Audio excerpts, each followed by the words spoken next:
Federal. Now in our classrooms, what, 60%, what would you say, 70% of our students work in non-profit organisations? Yeah, and it's recognized that even if these students are not working in non-profit organizations, in whatever capacity they're working in whatever sector, they're going to be working with them in partnerships, right? Things have changed where private actors and for-profits and non-profits are all working together with government to implement policy and create interventions, right?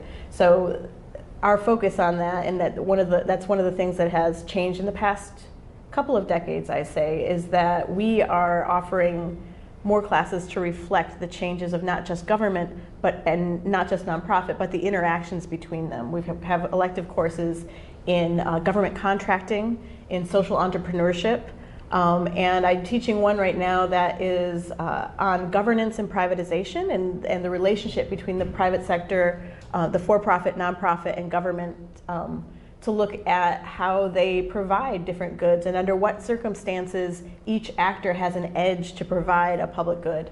Yeah, certainly. Before I went to work for the City of New York, I worked in a non-profit organisation, and so, and then working for the city, I actually ended up being a funder of non-profit organisations, which is one of the reasons I did the course on non-profit administration in the MPA. I needed to learn much more about the theory, the background of the sector, what I'd been doing by instinct. It was good to get a sort of a theoretical, conceptual background to it. Absolutely.